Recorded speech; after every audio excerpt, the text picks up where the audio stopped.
Ethnic Chinese from across the world are bound to China by blood, according to the Chinese Communist Party. Not to invoke Godwin's law, but why does that sound eerily familiar? Welcome to China Uncensored, I'm Chris Chappell. China, under the CCP, is like a giant slime mold, slowly spreading across East Asia. And the Chinese Communist Party wouldn't have it any other way. Sometimes the only justification they need to reunify an area is that it was a quote-unquote historical part of China. Other times it's a matter of blood. And I don't mean bloodshed, I mean ethnic identity.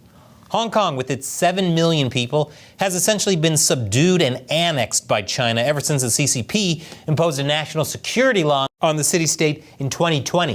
And the Chinese armed forces constantly threaten military action against Taiwan and its almost 23 million people. The CCP and their affiliates have repeatedly referred to Hong Kongers and Taiwanese as compatriots, and both have been called part of the Chinese nation. Meanwhile, in 2019, Xi Jinping gave a speech commemorating the 40th anniversary of the 1979 message to compatriots in Taiwan by the Standing Committee of the National People's Congress. In it, he said that all our compatriots in Taiwan are members of the Chinese nation and should be proud of their Chinese identity. He really doesn't mince words, does he? But the Chinese Communist Party's definition of the Chinese nation doesn't end at Hong Kong's skyrise and the beaches of Taiwan. Instead, Chinese leader Xi Jinping has described all ethnic Chinese across the Chinese diaspora as members of the great Chinese family who would never forget their homeland, China, and never deny the blood of the Chinese nation in their bodies. Not to invoke Godwin's law, but why does that sound eerily familiar? Now, according to Beijing's own numbers, there are an estimated more than 60 million Chinese living outside of China across nearly 200 countries and regions. This is the Chinese diaspora, and it includes Chinese citizens living abroad as well as ethnic Chinese with foreign nationalities. It's estimated that 80% of all ethnic Chinese living outside of China are nationals of other states. I wonder why on earth they ever left China in the first place. The Chinese diaspora doesn't just include recent immigrants to Western countries. In places like Indonesia, Malaysia, and Thailand, Chinese communities have existed for centuries and make up large minority groups. In Singapore, where the first Chinese settled as early as the 10th century, ethnic Chinese today even make up the majority of the city-state's population. As a result, these ethnic Chinese are not citizens of China. Now, typically, when you think of a citizen, you might think of someone who has citizenship in a particular country, a passport for that country, and perhaps even a sense of loyalty to that country. But that is not how the CCP views citizens of other countries with Chinese roots. In fact, Xi considers it the responsibility of Chinese sons and daughters at home and abroad to play a role in uniting all Chinese people to achieve the great rejuvenation of the Chinese nation. Well, I guess if they all moved back to China, that would be one way to handle the demographic crisis. But I think it's more about using the Chinese diaspora as a way for the CCP to influence every country around the world. Xi's definition of Chinese nationality, based on blood and tied to a sense of common purpose, is very typical of dictators. In fact, it's not very different from fellow autocrat Vladimir Putin's view of the unity between the people living in Russia, Belarus, and Ukraine.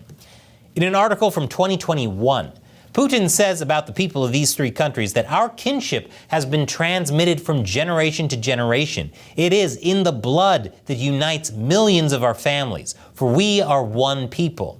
It's those ideas that Putin blended into his own selective version of Russian history to claim that Ukraine, with its sizable Russian minority, is not a real country, and that Ukrainian Russians needed to be protected from the neo-Nazi regime running Ukraine, which somehow has a Jewish president at the top. Yes, we were all a bit confused about that, but then on February 24th, 2022, we saw where Putin was going with this. And while Beijing is hopefully not looking to steamroll into a neighboring country with a large Chinese minority population, Chinese leaders have also long used ethnic minorities abroad in their own power games, both in the Qing dynasty and the Republic of China government that succeeded it in 1912, considered all Chinese people, regardless of their location, as Chinese subjects and nationals.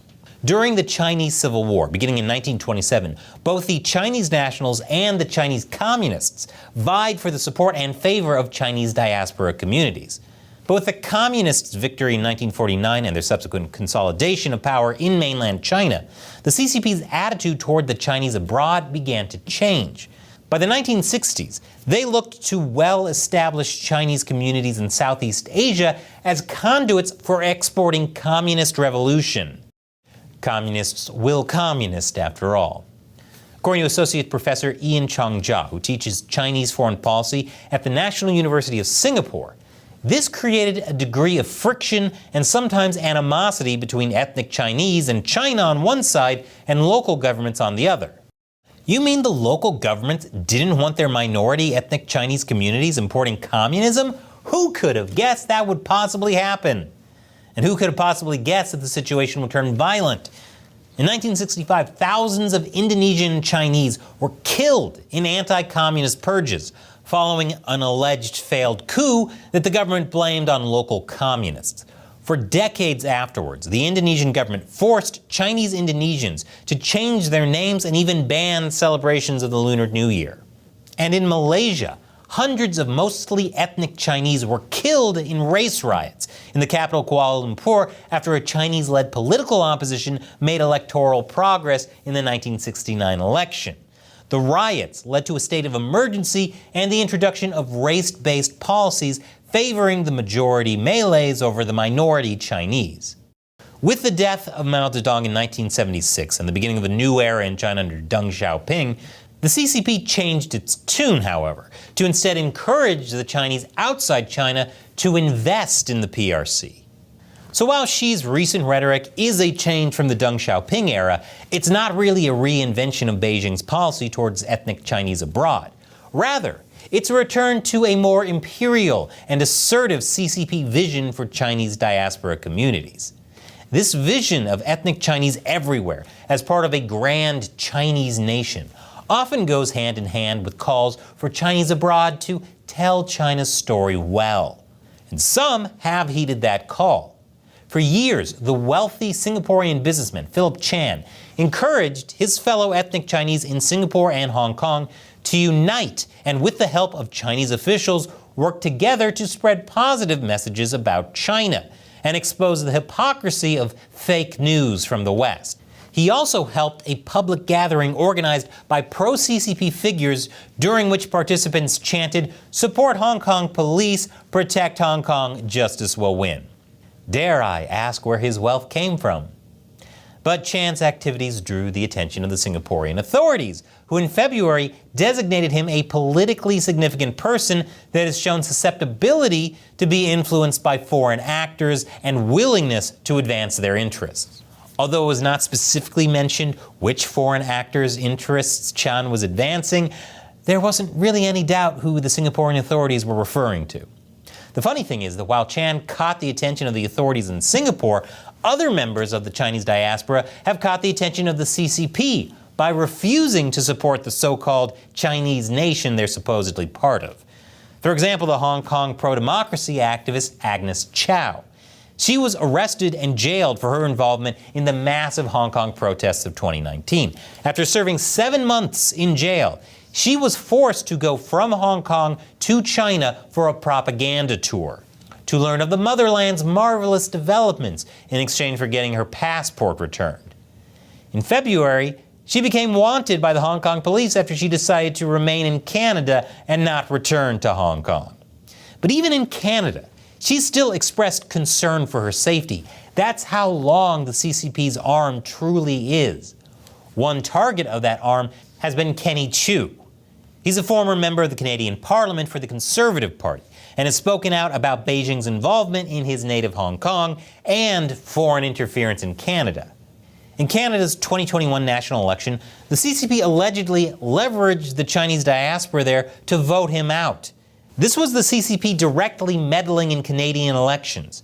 Chiu called the idea that ethnic Chinese must play a role in the CCP's global plans or tell China's story well insane.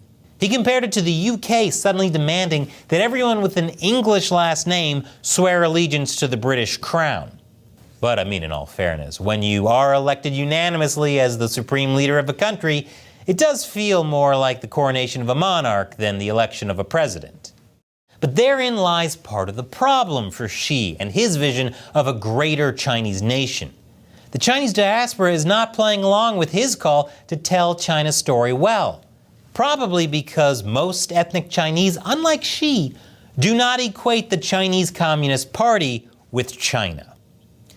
China Uncensored is dedicated to actually telling China's story well by telling the truth about the Chinese Communist Party. That ain't always easy. That's why we need your help. Head over to our Patreon page at patreon.com/ChinaUncensored. You can support us for as little as $1 a month by setting a monthly limit. Help us keep calling out the CCP, which is not the same thing as being anti-China. And as a thank you, I'll answer one of your questions on the show. Today's question comes from Chuck Ferguson.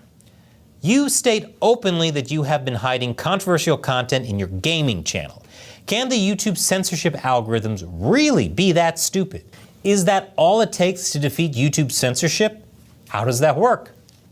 Hey Chuck, yeah, dealing with YouTube suppression isn't easy. I can't tell you how many times people have written to me saying YouTube secretly unsubscribed them from the show. So yeah, I had the idea to get around YouTube's algorithm by hiding controversial topics and gaming content on my new channel, Gamers Unbeaten.